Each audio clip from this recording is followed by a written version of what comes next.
Hello, hello. Welcome to the Reshuffle. My name is Lauren B, and it is really nice to see you. Today, I have a few downloads. I want to hang out. I want to chit. I want to chat a little bit about what's coming through my intuitive channel, what's going on right now. I have two decks that I want to use today. I have the Fountain Tarot, and I also have the Priestess of Light Oracle, which I feel just like really drawn to right now. I haven't prepped these decks, but I figured perhaps we would move through our downloads while we prep these decks before we use them. The first message that was coming in for you guys was about chewing on the bone. Chewing on the bone. Have you ever heard that saying of a dog wouldn't know what to do with a bone if it actually caught it? Or a dog wouldn't know what to do with a car if it actually caught it? Dogs archetypally relate very much to loyalty, and there's something about your loyalty to a person, to a phase, to your spirituality, to a project, to something that requires devotion and pursuit and patience. And that is first and foremost being recognized that yes, you have been patient, yes, you have been devoted, yes, you have put your back into it, and it feels as though you're getting a little bit of rope. You're getting a little bit of a bone. You're getting a little bit of a Hail Mary. And in the past, there seems to be this impression that you would get like an aha, a light bulb moment. You'd get a piece of that bone and you just start running with it. But you wouldn't actually sit and chew on that download or chew on that piece of inspiration or chew on that idea. And so there's something about, yes, a lot of you are pulling in the right ideas, or you're pulling in those keys or those bridging pieces. I want to say it's Thursday and it's very it's Jupiterian. So I want to say the electricity. I see Nikola Tesla energy, little bits and little sparks coming through a light bulb, not fully illuminated, but you can tell the electricity is finally starting to flow again, especially now that Jupiter has finally gone direct, and that feels really, really good. And there's something about the excitement of the creative juices are moving, dots are starting to connect. Maybe I do have somewhat of an idea of what I'm supposed to be doing next or how I'm supposed to be doing it. And there's just a lot of enthusiasm and a lot of excitement for it. And again, the instinct is to be the Knight of Wands and just run forward. But the guidance is, hey, actually, if you have spent so much time on wanting something, if you are that devoted to it, if you have already had to be so patient, why don't, now that we have a piece, it's just one building block, right? But it's a piece. Why don't we sit and we chew on it? Because what happens when you chew your food? I remember being little and scarfing down my food and people always telling me, stop, you're gonna choke, chew your food. And specifically what they'd say is, taste your food. Did you even taste it? And a lot of times I didn't, because it was so hot and I ate it so fast, I didn't actually have any idea what it tasted like. And so there's something about this brick or this bone or this key that you're getting right now that you're supposed to be chewing on it. You're supposed to be going, that's kind of salty. That's kind of fatty. That's kind of fun. That's sort of sweet. I didn't know that would spark their interest. You're supposed to be sussing out the flavor profiles.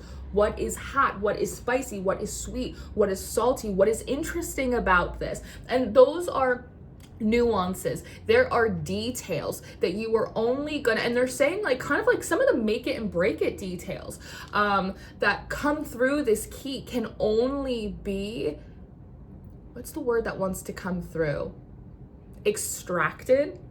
If you sit over that simmer pot, if you sit with that bone and you give yourself the time to chew it. It's not it's like tasting wine, right? If you take a big gulp, all right, well, it tastes like a dry red. But really, if you sit there and you go, then you go, oh, I taste an apple and burnt tobacco and a little bit of leather, and it tastes a little bit like a French vineyard, right? And there's something about you might not have been taught how to slow down and taste your food, so to speak. But it feels it also is commentary on a larger or more long established habit of even you get blessings, you get abundance, and you burn right through them. There's something about glass ceilings, lower limits, and a lot of it is focused around rushing again. So if you are getting pieces of the plot. If you are getting ideas, you're getting little aha moments, maybe this is it, maybe that's the way, maybe this is the thing, you're probably right, but sit down and chew it more. The chewing on the bones also is a note for a lot of you guys about taking time to digest information, to digest your feelings before you start speaking. Not because you inherently or instinctually want to do or say anything wrong, but to slow down enough in your reactions to allow yourself to respond differently from a place of power and intention. For example, I was scrolling on Threads the other day, and someone had posted a status, and my first initial reaction was like, oh, like, I don't like that, and I want to respond to it. But I stopped, I digested how I was feeling, and then eventually I did end up responding and creating like a thread to it, but I was able to approach it from like a very different perspective than what I was feeling initially. And then I was able to take that little thread and I turned it into a Substack article, which ended up being like one of my most popular ones thus far. People seem to really enjoy it, and it came from a moment where I got triggered but was able to digest it and slow it down long enough to turn it into something that would work for me as opposed to just steal energy for me. So for those of you that are dealing with energy vampires, you're in very triggering situations, and even if you're just going through it, give yourself an opportunity, whether it is a stress point or whether it is a point of inspiration that you're having, to really just like chew on what you got and see what comes through, because you might be surprised with those extra few minutes, those extra couple of days, how you're able to mold or transmute that conversation or that feeling into a brand new idea, right? So another message that was coming through, and I think this is important, and some of this came through, I want to say in like Leo's monthly reading as well. I don't know if there's something astrologically about like Leo's energy that's like really prominent right now, but there was this idea of kind of being like watched or being like monitored, not like in a big state kind of way, even though you know, but in the sense that there are people potentially like observing you at work or maybe on social media, maybe like just around social functions, because there's almost like there's like a need for you, or there is a use for you.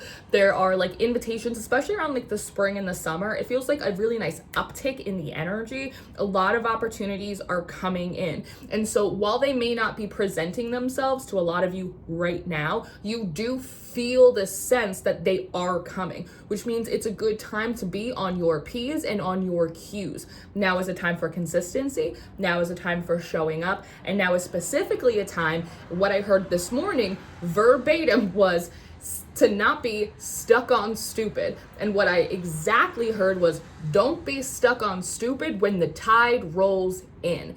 The tide coming in feels as though it is a wave of opportunity. It is a wave of good luck coming in to balance for a lot of you a tremendous amount of starvation and suffering that you have had to deal with. But if you are stuck on it feels like stuck on stupid is a very specific thing that someone used to say to you. It also feels like it's in regards to something specific.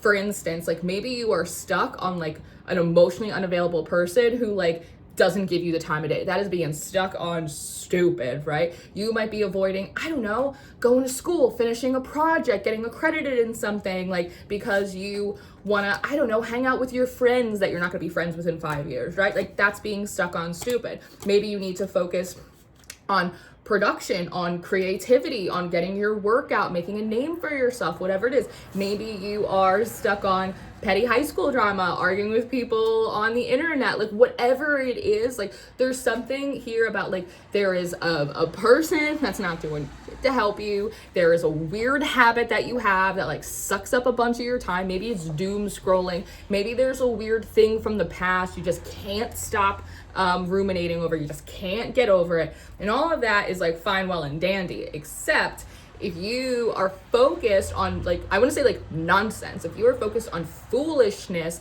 when an opportunity or the right person comes by and you aren't busy, it kind of reminds me a little bit of that like biblical saying of, or like what a lot of Christians say of like, you want to be busy when like the master appears, right? It's like, look busy, Jesus is coming. It's that kind of feeling. It's like you don't want to look like you're stuck on stupid, or like you are engaging in like nonsense, or you're not like ready is really what it is, that you're not ready when like your Miranda Priestley comes by. That feels really important, and it feels like it's something they're going like this, and they're showing me actually like bubble gum and like candy, meaning that a lot of this stuff again is foolish, it's nonsense, it doesn't nourish you anyway, it's not worth the frustration, whether it's petty social drama, whether it's social media, whether it's your own weird little habit, whether it's stuff from the past, whatever it is. It's almost like, I don't care how you deal with it, but you need to deal with it, because you cannot be stuck on stupid when the tide rolls in, because it's going to roll right on past you when you're staring in the other direction.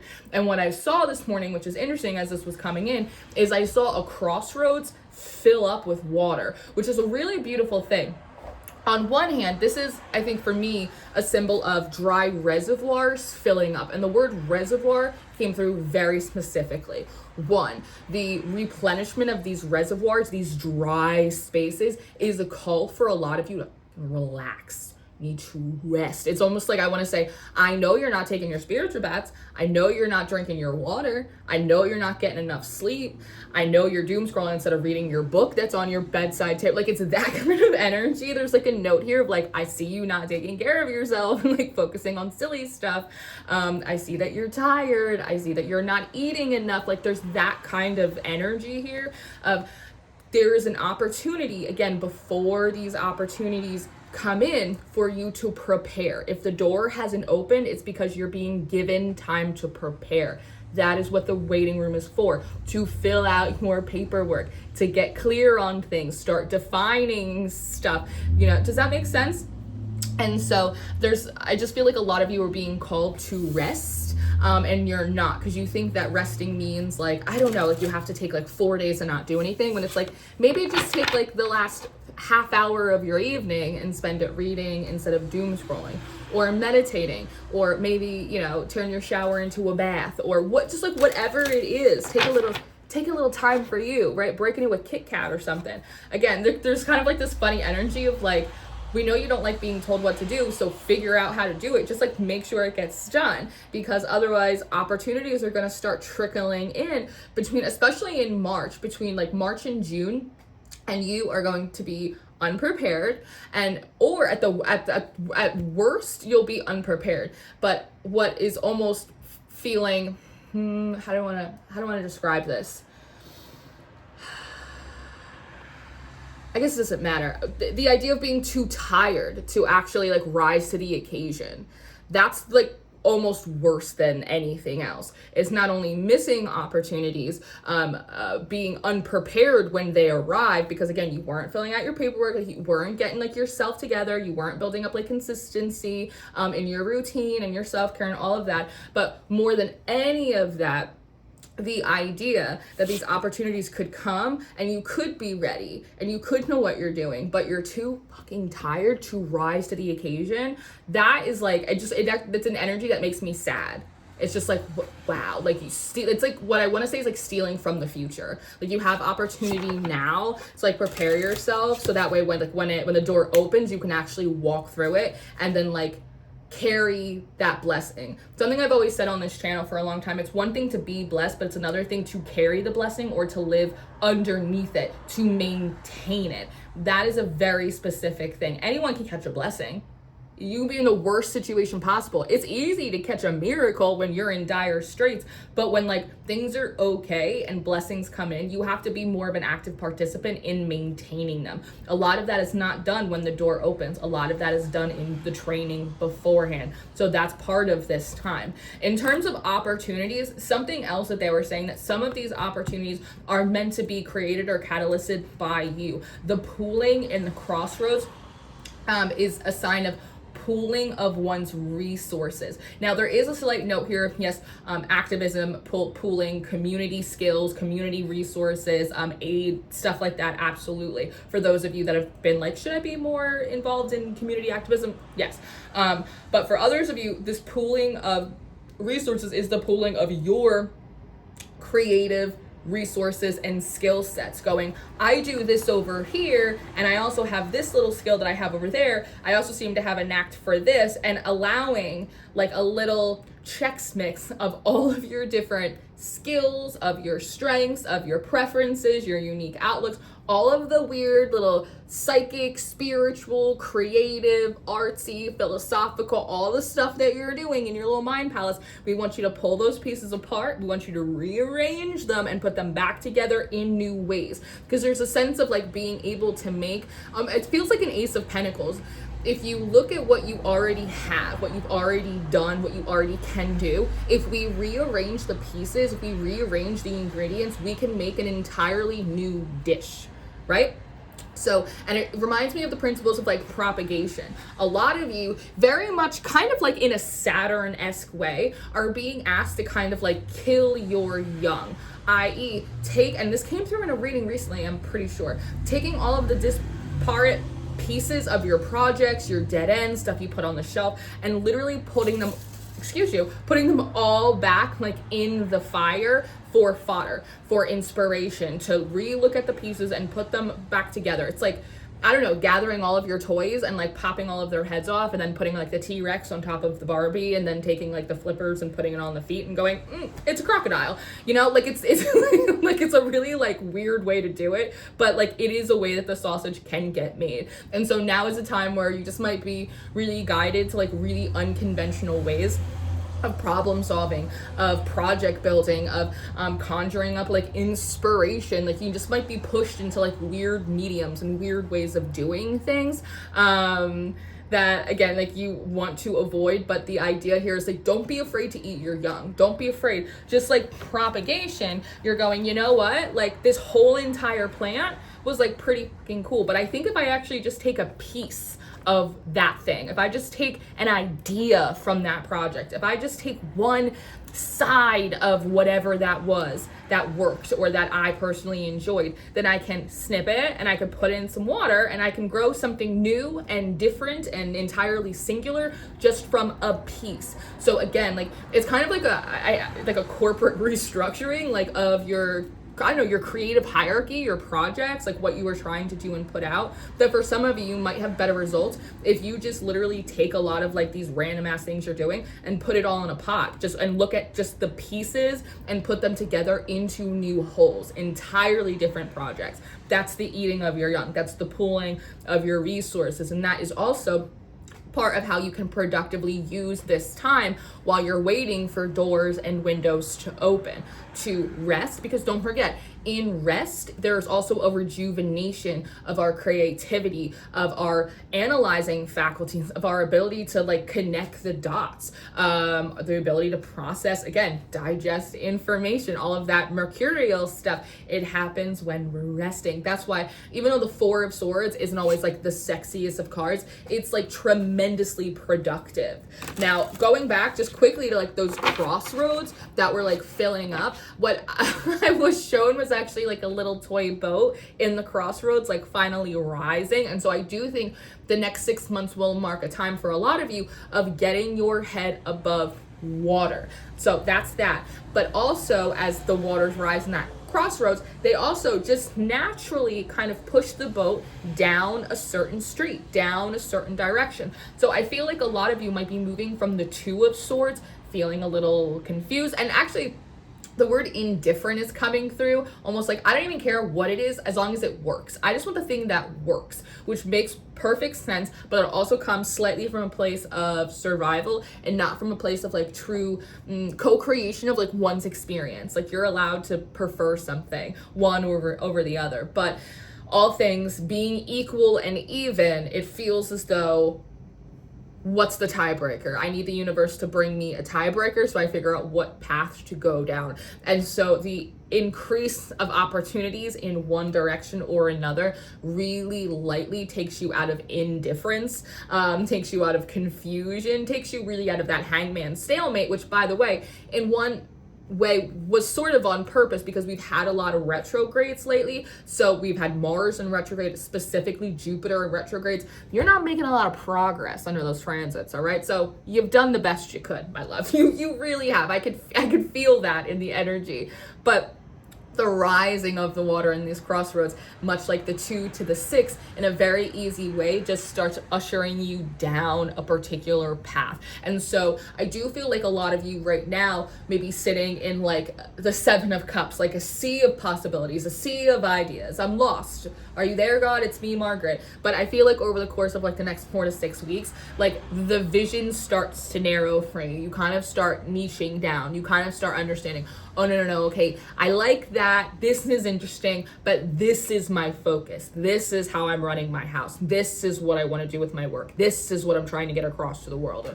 Does that make sense? And I actually think where in the past, and you will have to adjust to that, they're saying, like the narrowing of the focus and not necessarily pulling every single thing into what you're doing all the time and going, I like that, but it doesn't need to be in this pot of soup, right?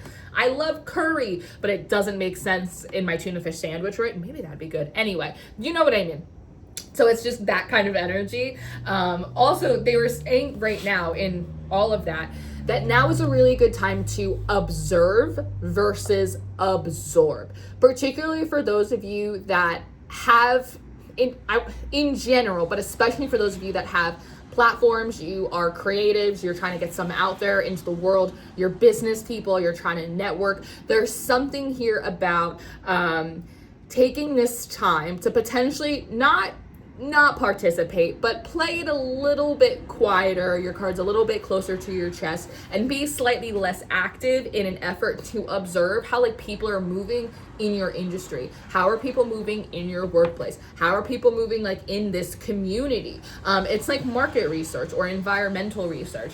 I was not like an army brat, but I did move schools a lot as a kid. And something that I learned when I would inevitably end up at a new school would be like kind of play it cool for like the first couple of days and just get like a lay of the land. I wouldn't absorb what was happening. I wouldn't let it trigger me. I wouldn't jump into conversations and stuff. I would just kind of see like, what are the people here about? What do they respond to? What's going on? Because I didn't want to waste my breath. If this is not a crowd that wants to listen to me talk about the stars, then like I'm gonna figure that out so that way I don't waste my time and my breath, right? And I'll go talk about it with people over here that I've also observed for like longer than 5 minutes to know they're into that conversation, right? And so there's something here about that. Some of you, in terms of like your marketing or your networking, you need to learn how to read the room better so that way you can find who and what your audience is, who are your change makers, who are your spirit helpers, and who's just there, who's just hanging out, taking up space like with you, right? And so that also just goes back into like the chewing on the bone and like taking time to observe and then digest information. There's what this really is like an updating of your mercurial energy, which brings me into a kind of an even cooler message. The last real download that I had gotten this morning, it was a busy morning, and it was about Girl Scouts. Speaking of like you upgrading your mercurial energy, there's something here about, much like the Girl Scouts, a lot of you are in this process, and it might be very active for you. Like you might be very aware that you're in it, about like gaining merit badges like from the planets. Like I almost see you like going to Saturn and being like, what are the rules? What are the obstacles? Like what is the, triathlon course? Like what do I gotta do to get your stamp of approval? It's almost like I'm sick of the planets getting me over and I want to master all of their lessons and upgrade. I want to say like your whole planetary system, similar to like a spiritual ascension, that when you like complete initiations or you move through certain trials or whatever, you elevate in the spirit, which means that oftentimes you may have an easier spiritual experience. Favor, blessings come in much more easily. You deal with less resistance because you understand the process more. They're trying to explain that it's similar with like how you move through the planets. And for some of you, it's just the planetary energies. And for others of you, it's the planetary energies as well as the spirits associated with them. You might be like me in the way that like I wanted to learn about Venus as a planet in my chart, and Aphrodite showed up, and that be kind of, and that was that, when she shows up, you just kind of fall in line. It's Aphrodite, for Christ's sake, so it feels a little bit like that. But I see you going through this process of getting these merit badges, like Girl Scout badges from Saturn, like one for responsibility, one for discipline. It's like, and like each planet like has a different vest and like has different things. It's like Venus, right? Venus has been coming through a lot in the readings.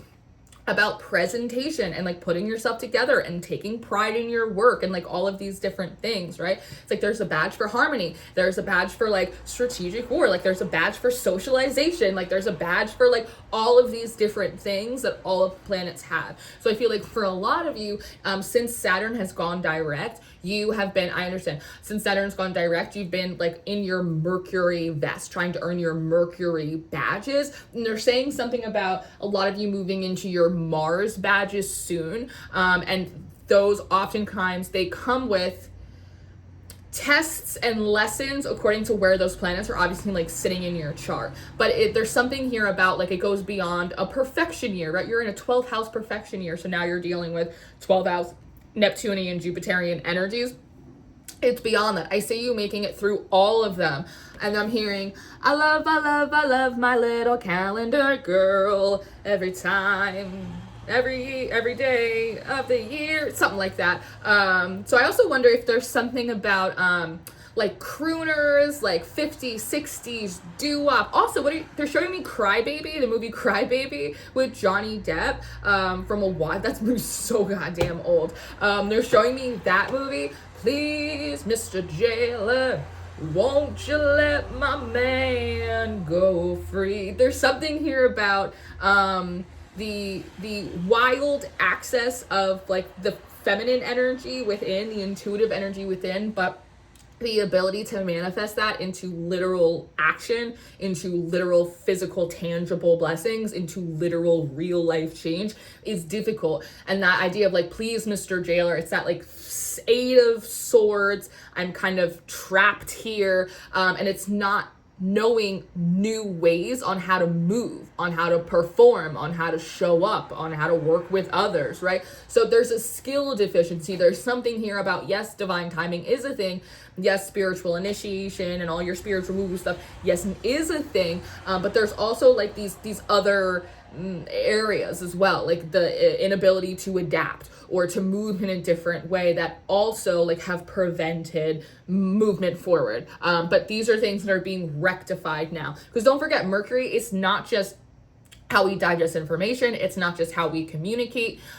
Mercury is also a planet and a god of trade, of commerce, also really of like spirituality as well. I mean, as someone who was born on a Wednesday, born on a Mercury day, Mercurial people, they're psychopomps. It's very rare to find a Gemini. It is very rare to find a Virgo. It is very rare. It's very rare to find anyone with any significant connection to Mercury, period. Even if they don't have a single placement in that chart, if they work with Mercury, they are highly, highly spiritually attuned. So there's something about moving through, maybe over the course of the next year, these little pockets of all of these planets earning your merit badges are allowing you to access different and higher levels of spiritual systems. Not just gnosis information, higher magics that are more effective, or finding magics that work better for you. I just posted a reading or like a little short the other day about like the ancestors going, hey, like you need to learn how we do stuff, because that in a lot of ways is the stuff that's going to work for you. Not that there isn't other cultures, not that there aren't other forms of spirituality, other philosophies, other, spells, other techniques that won't work for you.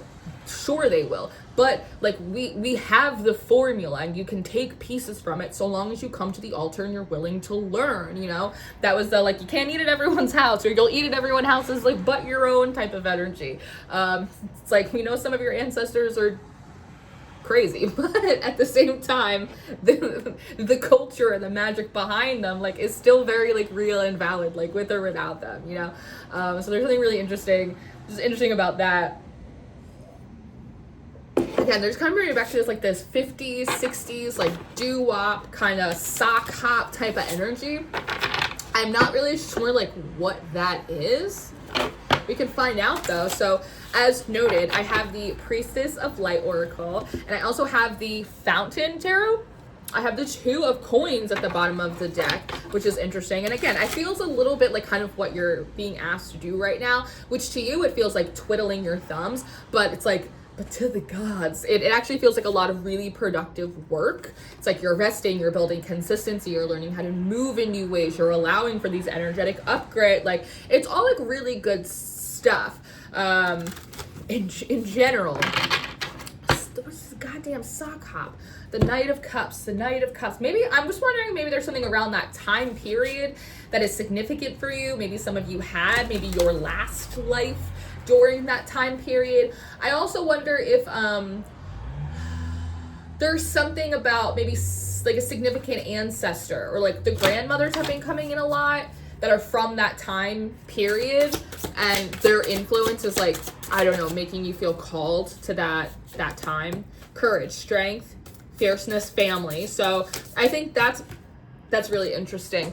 There's something here that's trying to, I want to say, like, override your hard drive. This feels like an extension of the divine, or an extension of your higher self, a more productive self.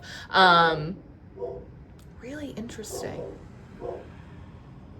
I'm just thinking about how often you see lions and you see tigers, and you see them in these environments that often are very difficult to survive in, and yet they're known as like the kings of the jungle, right? It's a very like Page of Wands to like King of Wands energy, making a way where there is none, you being able to do that, you being able to make a meal out of very little resources, you, right, like much like a lion in a pride, being able to hunt and to wait and to stalk and to protect and to, you know, to do kind of all of it. What are you showing me? They're showing me a Rubik's Cube. You're sitting, there's a card. This is the Knight of Cups. They're showing me the Page of Cups in this deck. Hold on. The Page of Cups in the Fountain Tarot has this little box, but they're showing it to me as a Rubik's Cube. So there's something here that you may have these moments, for those of you, and we've now entered the woo-woo section of this reading if you haven't noticed, that you may actually feel, I almost want to say like a tingling, like coming up the back of the neck over to the front of the head, quite literally like a helmet, or feeling like a presence kind of rising up from behind you as like this protective force. And there is this we've got your back type of energy, almost as if there is a fear of disruption and doing things in a new way, but actually feeling like that influence come over you and noticing that you feel different, or the intuitive channel is starting to change, or how you want to move, or how you want to respond. Like there's help here is basically what I want to say. A lot of this you are naturally rising to the occasion of, but there's something, a presence, a force, whether it is an external entity from the divine, or whether this is again an aspect of like a deeper part of you than you're used to accessing. It's coming forward, I want to say, to help like tip the scales, so that way you do end up integrating these energies in the way that you are meant to, because there is a feeling here, and it's been coming through in all the readings for months now, of no, actually we do want you to get to the next spot. We do want you to get to the next phase. You are not supposed to be sitting here twiddling your thumbs for like 6 years. No, actually, we do want you to finish these initiations. We do want you to get to the next spot. Here it is, the Page of Cups. The spiritual neophyte. Do you see how it looks like she's praying or channeling energy through this cup? But there's a whirling of energy beneath the box. So it's interesting, right? To conjure and to pull from what you cannot see and pull it up or into the very intended vessel. That is kind of the principles of manifestation. There's also something here about controlling of one's power, putting boundaries around it as well. Something that has just like been coming up into like in my spirit a lot is how often, me being in this industry and me as someone that, you know, sees and works with other mystics, people are constantly wanting to know, how do I expand my intuition? How do I talk to my spirit guides? How do I talk to God? And it's Jupiter, right? It's expand. How do I get more sensitive? How do I get more accurate? How do I get more messages? How do I kiss the moon, you know? But no one has ever asked me, I'm pretty sure, maybe there's a one-off that I'm not thinking of, but I've never had anyone ask me, hey Lauren, how do I control my psychic gifts? How do I make sure that I'm not tapping into like the wrong spirits? How do I even know what spirits I am tapping into? I'm so sensitive. How do I create boundaries and limits around my sensitivity so that way I can go to a party so that way I can go to the grocery store in peace. Nobody wants to know. Nobody asks that question. And that for me, as someone that my whole life has been like deeply intuitively and emotionally, I'm Pisces, very, very sensitive.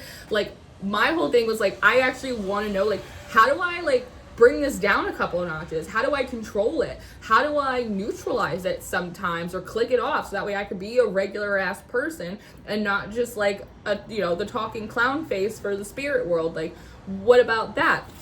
And so like there's something like interesting here as well about not only in this phase are you learning how to manifest differently and more effectively, not only are you upgrading your energy, your spiritual systems, not only is like the more active masculine, let's just say, part of you, the architect, I want to call it, not only is that aspect kind of been imprisoned, so to speak, for a lack of knowing how to do better, as you're feeling like all of this happening, there's also this additional information that feels like it like drops through your channel about how do I control it? How do I contain it? How do I maintain the blessing and the opportunity once the door does open, right? It's like not just preparing or working towards getting a thing, but also how to steward and take care of it afterwards. It's not just about getting the bassinet and the stroller and the baby bibs. It's also about, hey, what is the school system of the town that I live in, right? It's like, what kind of car seats am I gonna need? What's my maternity leave look like? Like preparing for after the blessing as well. So because it doesn't cease to be a blessing once it arrives. So it still requires like stewardship, and that requires responsibility and maturity and control over oneself and a deeply intimate and nuanced understanding of the magic that is in your life and how it's moving and how it wants to be tended to like a plant, right? Does that make sense? So that's like a lot of just kind of like what's coming through here, the principles of stewardship. And I feel actually, in addition to Mars, I have like a little Mars thing over there, so that's why I keep pointing back there. Where did that go? Did I lose it? Is it gone? Maybe. So let's see what else. Let's see what else wants to come out. What are we at? 37 minutes. Let's take some time. I really want to like hang out with you guys a little bit, like through these channels. I feel like when I first started the Untitled Tarot, I got to spend a lot of time just like chit chatting with you and just like philosophizing and just like sharing what, whatever it is that we wanted to share. And over the years, over the time, I wanted to say like I became so business or so corporatized and having to like show up and do the reading and meet the deadline and do this and do that like I lost a little bit of like the fun. I lost a little bit of like the kinship in that. And then it's when my channel started to get a little bit slower and I moved over to TikTok and I had to conform and learn and adapt to short form media. We also really like cut out a lot of that like friend time, I feel like, that we kind of like got to have. And so especially now as like my intuitive channel and my like focus in my work and like how I find myself to be most useful right now is changing and developing, like how I read the messages that come in, how they want to be relayed, and how they want to even just be presented, how I am being called and guided to present myself. As you know, like there's all of your readings are my readings or our readings. I believe I've always said I do not preach from the pulpit. I'm like in the shit with you, like in the valleys with you, like tell you, let's maybe this way. That's what I feel. And so, yeah, I don't know. I just kind of want to get back to like a little bit of that, especially because it's such a transitory time for me in my life as a person, in my career, me as like an artist. And I think right now for me, like I feel such a pull to like reclaim my channel and to reclaim my platforms and to reclaim my work as my own, and not just like I'm the world's tarot teacher. I'm here to give you the tarot tips. Like, I just feel much more empowered to have an opinion and to have a perspective with my work that is less universal, but much more true to who and what I'm growing into. When I started my channel, I started it the first time I was ever living alone, without family, without a boyfriend, without my girlfriends, without anyone, in that basement, in that big white basement doing tarot readings. I didn't even know what to call myself, so I called myself the Untitled Tarot because I couldn't even identify myself enough as a reader to even think of a name, and Lord knows I didn't want to claim my own. And I don't know where I was going, but I was like 29, I was 28 maybe when I started that channel. Yeah, I was so young. I was in such a different place. I was still bartending. I was doing tarot readings out of my car, like just anywhere. And I tell you, like, for those of you that like tarot and you want to be like working tarot readers and you want to do the thing, right? Let me tell you, there was a period of time where I could not pay someone to let me give them a tarot reading. I would go into the bar and go, hey girls, look at my new tarot deck, and they just, that's nice, Lord. Like, nobody wanted like anything to do with me. The snickering, the snarling behind my back, like everyone's like, that's not a real job. The whole thing, like, it's just, you know, but it works out. Like, you just have to keep at it. You have to keep at it. You have to keep practicing. You have to keep pushing through. But now I'm not 29 anymore. Now I'm 33. I'm almost going to be 34. I'm in a very different time in my life, in my family. A lot of you know my mom had passed away at last spring, and that's a grief journey that I have been on and I'm still on every single day. And so, you know, I share all of that with you because, as I used to say in the beginning, I don't want you to just come here for the readings. I want you to come here because you're one, because you're a bee like me, because you resonate with me as a person, because we have things in common, because we are friends, because we are family. Oh, here they are, right here. Look at that. Oh, look at the card that just fell out, the Divine Mother. Well, ain't that nice? And so, yeah, and so as we move through these readings, they're just like maybe times where I just want to like hang out with you. I don't want to just be like a vending machine for tarot cards. Like, I want to have an opinion. I want to reclaim my work. I want to hang out with you and be able to better understand your needs as a collective and like what you're looking for in readings. And I just feel now the same thing I felt when we first started the Untitled Tarot, that like you deserve a higher class of tarot reading. You deserve more, like as like the consumer of tarot. And whether it's like through, I don't know, like the study guides I make, or like these weird projects that I do. Over the summer, we did this, the universal laws, right? Like the law of assumption and the law of all the different laws. We took them and we like paired them up with the major arcana cards, so that way like we could use them more intentionally, like in our manifestation work. And it was like a really fun project, but it's like, it was really weird to do. But I did it, and like everyone was just like, yeah, Lauren, have fun. Absolutely. I'm down for this weird summer witchy camp that you're doing. And that was really great. And so like in this in-between phase, it's like I'm growing and I'm changing. I want to be able to share like more of that with you because you're growing and you're changing. And sometimes you don't need just the tarot vending machine. Sometimes you need someone to go, hey, I'm working through this shit too. Like, I'm trying to figure out these downloads. Like, I'm trying to figure out how to also stop fighting with people on threads. Like, it's hard though. People are nuts. I posted something silly on there, like, everybody asks me how I found my man, and they're always surprised when I tell them witchcraft. Like, you think I met this man on Bumble? Which is a joke. I actually did meet that man on Bumble, which is it is really funny, but it's just a joke thread. And someone was like, they came and they were yelling about the you didn't even mention the ancestors. I'm like, because it's a joke. Like, it's a ha he he. It's a fucking joke, dude. Like, stop it. You know, but when you were so chronically online, like so many of us are, myself included, it's like you just lose a little bit of the plot. Just like, I don't know. I just feel like I need to get a fucking grip. Like, I just feel like all of us need to get like a little bit of a grip sometimes. But I do appreciate like the messages, like these ones that come through the channel. They help us do that. It's like they don't take a drop of the magic away, but they're also like, hey, like you're gonna get like your Girl Scout badges from Jupiter, but like also like, could you cut out that shit over there? And I just feel like that's more helpful, like for me, like for you, like for everyone, like for us as a community, you know. Look at the bottom of the deck. Opening heart, deep connections, water, blessings.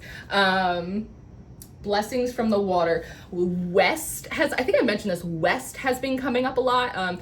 the name west, the direction of west, just west, west, west, west, west, west, and west in terms of like elements is connected to water. And I've been talking about the increase of like water spirits and water deities and blessings from the water realms, and that I think really ties into like the Crossroads download that we had before with like the water rising. Me, in my practice, I obviously associate Crossroads with the Hecate, but the thing is that Hecate or Hecate or Hecate, however you want to pronounce it, the Hecate police are on patrol, that she's also a water deity. She rules all of the realms, and that includes water. It's a sacred element to her. And so when I see water rising in the Crossroads and I see little boats being moved, I take that personally as a sign of like blessings from the Hecate. And definitely her helping a lot of you figure out like what directions are most prosperous for you. And for a lot of you,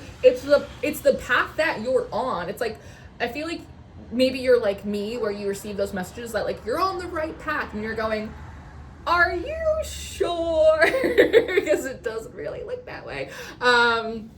Only to realize like, yes, you are on the right path, but like maybe you want to be walking it like slightly different, right? Or at the very least, like it's time to walk it slightly different. That's the like propagation message. Like I feel like a lot of you, you're like, this thing isn't working. They're like, no, but like this one part of what you're doing is working. And what if we made this one part the entire fucking thing, right? And that, I think, is very clearly happening like in my life and in my practice. There's an aspect of like of women and myth and that I've always been interested in and has always like kind of lightly speckled my work, but is definitely coming like much more into the forefront. That's my little propagation leaf, right? And so I'm just kind of like, I'm just wondering what yours is. What is your propagation leaf? Like, what is the thing that you like most out of the thing that's not working? Because that is probably the fertilizer, that is probably the miracle, that is probably the thing to like work on the most, right? It's very interesting. I knew it. I knew Mary Magdalene was going to come out. This duality card, by the way, if you were really into like, not necessarily goddess work, but like kind of like femme-centered, like oracle decks and spirituality, you'll probably really like this Priestess of Light deck. It really is quite gorgeous. This duality card number 36, it's meant to be reflective of, in part, the dark feminine energy, but really it's the energy of the Magdalene. Many misunderstandings, many meanings, right? So it's the ability to also look at, I want to say like your calling, to look at like your path, to look at your anointing, your spiritual gifts, and consider that there's like also other ways that they can be utilized, different than what you might have like originally thought.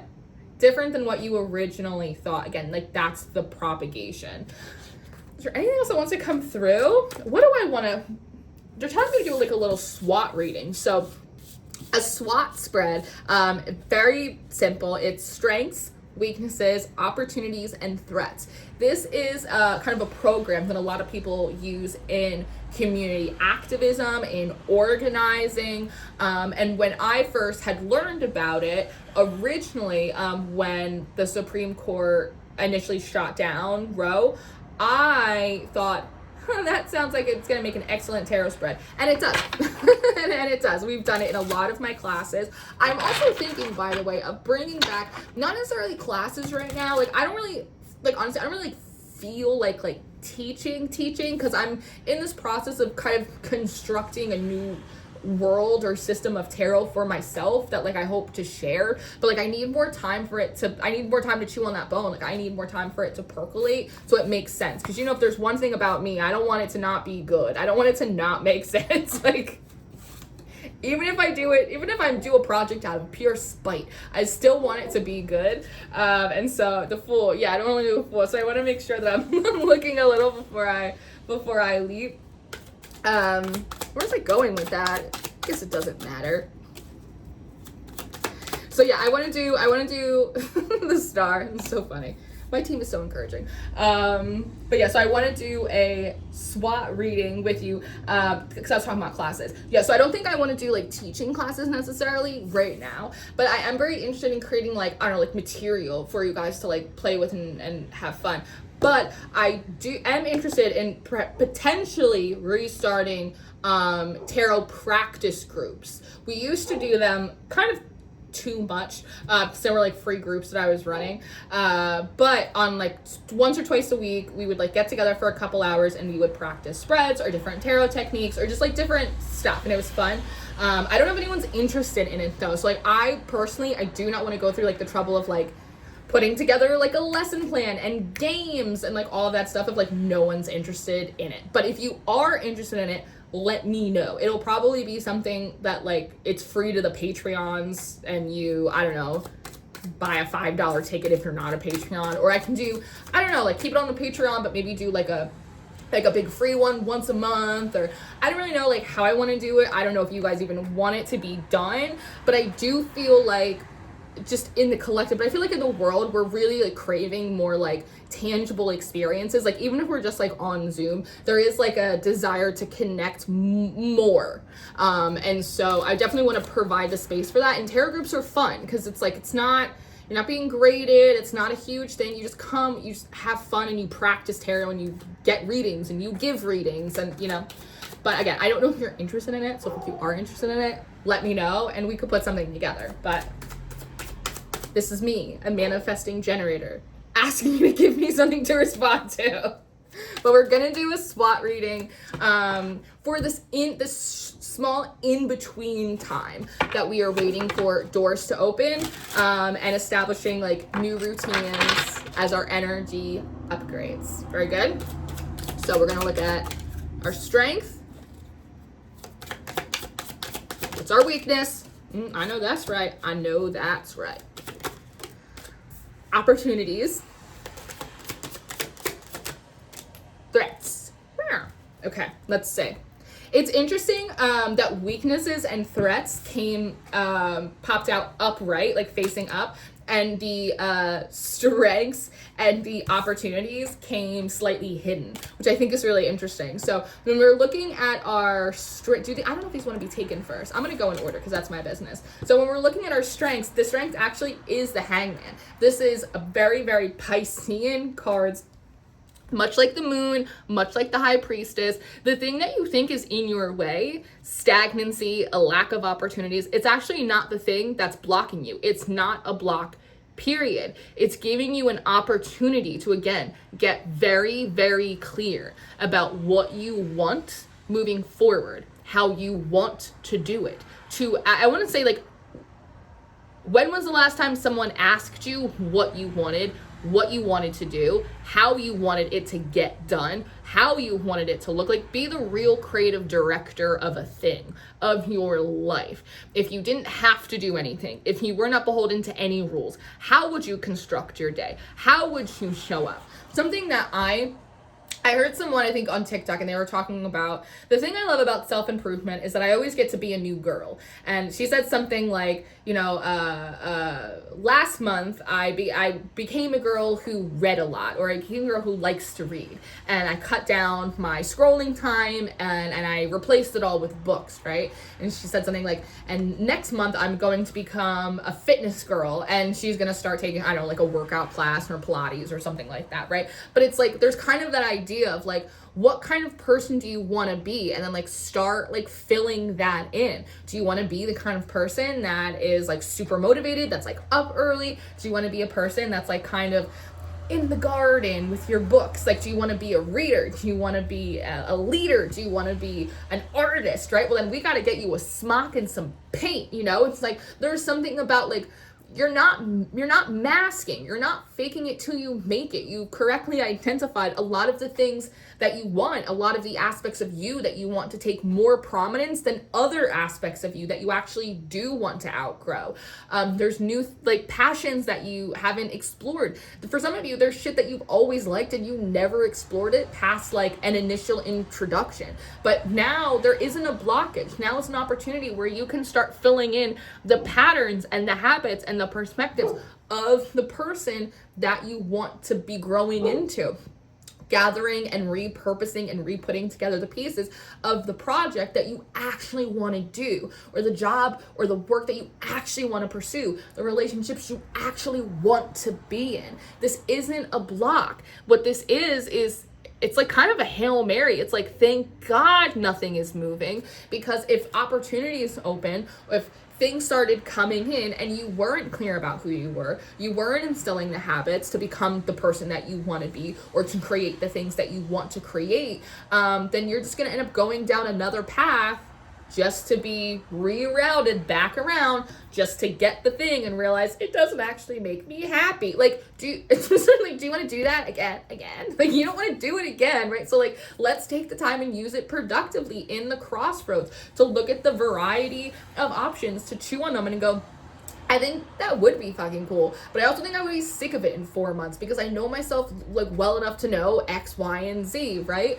And so again, this is coming forward, this in-between time, as one of the strengths. There's also something here that like, he's not blindfolded. He sees the sun rising, right? It's like, so there's also a feeling of like awareness. Like, one of the blessings that like, you're aware. I am feeling stuck. There isn't any opportunities. Okay.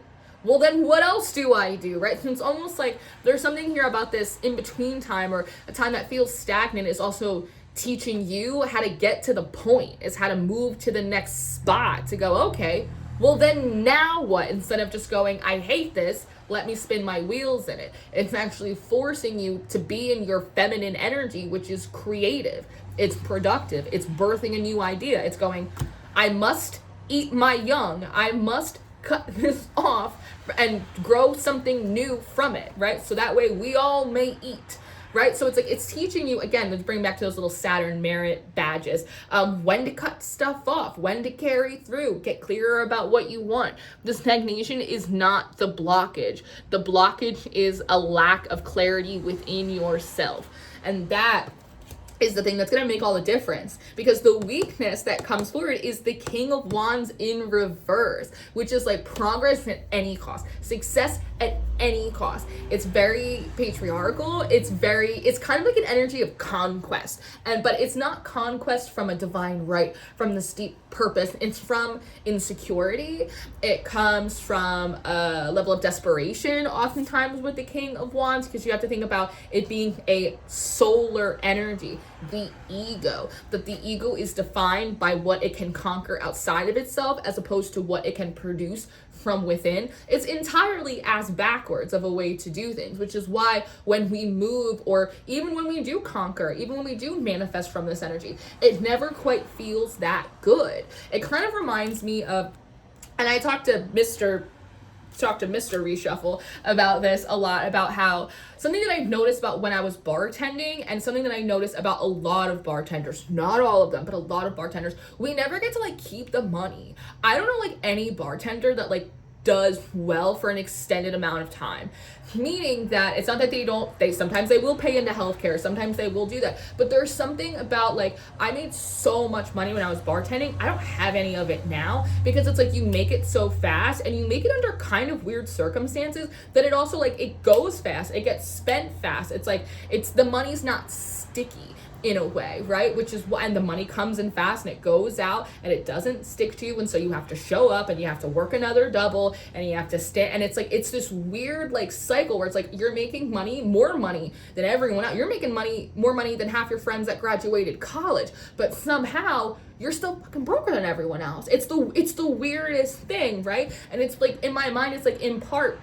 and I was a bartender for a decade, full time, 6 days a week. So like, I know the industry, front of house, back of house, like the front and back of my own hand. So it's like, it's not critical at all. It's just like an observation. And I see it. I have family that work in the industry. I have friends that still work in the industry, and it's the same fucking thing. It's a weird, it's like very, I don't know if it's like a Neptunian or like that Plutonian energy. It's like when you make money like in like these liminal spaces where like people kind of come and go, and there's like bad habits, and there's like the weird thing, and it's like, I don't know, the money, it just doesn't root in and regrow itself. It doesn't propagate itself. if that makes sense. You constantly have to be going back to get it and get it and get it. It just doesn't, I don't know, it just doesn't grow on its own in a way. And again, this this King of Wands in reverse, it reminds me a lot of that. Again, progress and conquest just for the sake of it, because it pleases the ego's story about it being the conqueror, about it being a success, about it being King Kong. You're not gonna mess with me. But all of your accomplishments feel hollow, or again, they're not sticky, they're like sand, they fall through your hands and you're going, what happened? It's because of the way it's like, instead of the sun nourishing the plant, it like burns it. It's like this damn fiddle leaf tree that I got like a year ago. I put it outside to sunbathe once, it got burnt. I'm still nursing this thing back to health. Not like this one. This one's new. I will not make that mistake again, right? And so again, similar like the fiddle leaf tree, it's like, hey, don't make the same mistake again. Again, just because you got the bone, don't go run off with it just because you're finally going, yes, I got a piece. Okay, chew your food a little bit, right? Now, strengths, weaknesses, opportunities. This is going to be an interesting one for us. The Three of Swords. Now, I think in this in-between time, I do feel like we're being asked, like as a whole, to deal with like resentment, bitterness, any of that. I'm specifically heard not forgiveness. You do not have to forgive anyone or anything that does not deserve it, that you do not feel comfortable with. But it is about neutralizing like the spicy venom within, right? Bitterness, resentment, frustration, hate. It all, it's a lot of it is grief. A lot of it's sadness, a lot of it's abandonment, and it builds up and it bubbles and it becomes hot and corrosive to the spirit, and you can't create from that. You can't create from inside of, the chemical that. Sort of like, I don't know, like the Joker or Harley Quinn when they get like pushed in, and it's like you can't form a fertile garden like from in the midst of like all of that. So this is an opportunity to deal with that and kind of pull it out like prick by prick. But something that I love about the Suit of Swords and something I love about the Three of Swords is, one, this is a Libran card. Libras always promote balance and harmony, right? Which means that we either need to add another sword in, right? That Four of Swords, resting, reflection, digesting, or we got to take a sword out and go back to the two and realize what was the confusion point that had us make a weird decision or had us make no decision, which was almost worse, right? What was the thing that got us frozen or into a fawn state or into a fight state or into a flight state? Yes? The Three of Swords for me in my practice also talks about the mixing of mediums and ideas. A sword is a tool. It can stab, right? It can defend, but it can also carve. It can peel. It can chisel as well, right? So yes, it can be a weapon, but it can also be a creative tool, something for your craftsmanship, right? This is the propagation. This is the pooling of your creative resources. This is the mixing of, well, what about if I take a part of that idea and a piece of this and I put them together instead of all of the rest of that? What might happen? And then you have what? That's a new sword, right? What if I take these random things from these other things I'm doing that don't seem to be popping off, and I put them together in a new way? Now you have a new fourth sword, a new idea, and that you can sit, you can percolate on, you can digest and see kind of what comes forward. So now is also a great time of experimentation. Duality, many meanings and misunderstandings. There's aspects of your own inspiration, your own creativity, your own skills that want to be utilized in a new way. That's part of the Rubik's Cube. It's not just getting like the right balance of ingredients or ideas, but it's also incorporating like, or using the ideas or using the skills or using the tools in a way that you wouldn't even expect, that doesn't even necessarily come natural to you. It's like when I use my tarot deck in a very secular way and I go, the Eight of Swords is you talking in a fucking circle, and people go, what? Because you just haven't realized that that card could be used in that way, and all of a sudden things open up, right? Things open up. And then the last card, strengths, weaknesses, opportunities, and then threats. It's the Ten of Swords, but the way it's illustrated is really, really interesting to me. one, there's sort of a feeling of like sitting on one's hands and feet, right? Again, being stuck on stupid or focused on something like silly or nonsensical instead of resting, instead of reflecting, instead of building up like new habits, new routines, new consistencies. Again, being kind of busy, look busy, Jesus is coming type of energy. There's also something about like, this 10 of Swords wants to come forward very literally and kind of popularly, like betrayal, right? Or even like this feels a little bit like a gate as well. Like you trying to like rush forward and like being like missing the boat, missing the gate, and then getting like caught by it. Lauren said, the divine said that opportunity was coming and I'm rushing towards it, and then I'm stuck underneath, right? The gate has now impaled me. That in part, one, I don't think that's like not a potential. I think if you're rushing, absolutely that is. It kind of reminds me of when you like misplace your keys and you're like, shit, I'm gonna be late, like this absolutely sucks, and only to find out that like you missed like a fender bender because you got late. There's that kind of feeling here. Like there is something about, you know, leave a little room for divine intervention, even when we don't understand it. But this threat feels more perceived. I do think that the betrayal, the self-betrayal of rushing in before you're ready, before you're clear about what you're doing, I do think that will absolutely like bite you in the bottom for sure, which is why there's all of this guidance of, hey, like do it right, do it right, take your time. What's that song? Baby, you can do it, take your time, do it right, you can do it, baby, do it tonight. But I think a lot of this is also just like the perception of like, I'm going to be betrayed. It's very much of like the hero antagonist like storyline of like, every time I pursue greatness, something has to come and like try and cut underneath me, which a little bit, sometimes that can inspire the hero within to persevere, but sometimes it can also enable the victim within that goes, every time I try to make a step, someone tries to get in my way, you know? And like sometimes, but a lot of times, no, like a lot of times it's just like, do whatever you want to do, like no one cares, you know?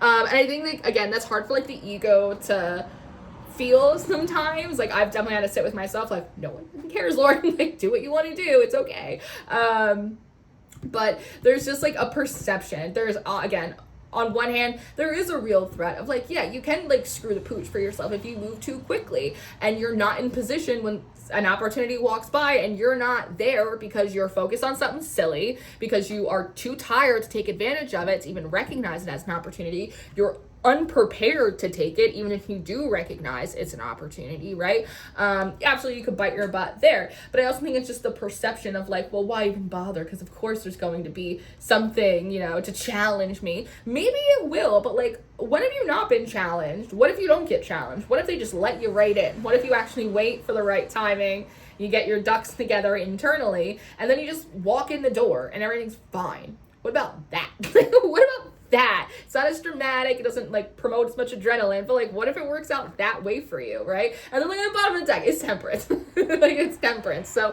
again, this is part of you adjusting to like kind of a new spiritual ecosystem in a way. And I like that the Knight of Swords is up at the top because he's kind of walking over this rainbow bridge. And something that had come in earlier, Six of Cups, something that had come in earlier was that there might be like little bits and pieces of old spiritual practices or beliefs or interests that you once had that may be like coming back around. They're also saying they might not all entirely be spiritual, but I initially had pulled in something about like the rainbow tablets, which if I'm not mistaken, like the rainbow tablets was something that I was like researching and interested in when I first got on my spiritual journey. Very like the pyramids talk to the intergalactics, that kind of thing. I was very much into that. That popped into my channel and I didn't even remember it until I saw this little rainbow bridge. If I'm not mistaken, there's also something about the rainbow bridge within Norse mythology as well. So there might be something really interested in that. With this clairvoyance and this duality, there's also Frigg.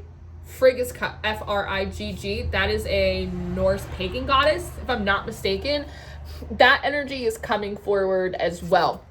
So, and I posted something the other day about like some of like the Celtic ancestors or gods coming forward. So, and I have noticed a little bit of like a Freya, Odin type of Thor. It's Thor's day. As a Greco-Roman polytheist, Thursdays are very much Zeus day for me, but they might be Thor day for you. So there's something about that pantheon is also coming forward really passionately as well. So that might have been a particular interest for you at the beginning of your practice that might be circling back around now. Is there anything else? I would also like to note that the way he's opening up this cube in Temperance 1 reminds me of the Rubik's Cube that we were kind of talking about here. It also reminds me of that download I got the other day about like planets opening and like kind of spitting you out and like being enveloped by another planet, which I think goes back obviously into that Girl Scouts message that we got. But there's something here about crystal work and crystal grids. Some of you may be called back to like your energy work. Some of you used to be like grid builders, and you were like taken off of those assignments for a while because like there weren't any grids for you to build. But there's something about building like new grids, new cities, because they're bringing me back to that like electricity. And they're showing me the star here as well. So I wouldn't be surprised if there maybe is potentially some old intuitive work, psychic energy work, energy healings that you used to do that you're being called back to, but to receive new trainings or to do it in a different way or in a different space. Like for some of you, I see you building like new castles in the sky is kind of what I want to say. What do I even title this? I don't know. Circle of eternal joy, timelessness, dance of life. There's also like a lot of Hades energy that's coming in as well. Probably the closer we approach to spring, that kind of Hades, Persephone arc axis will come up. But just because there's like a cloaking here, there's a cloaking here.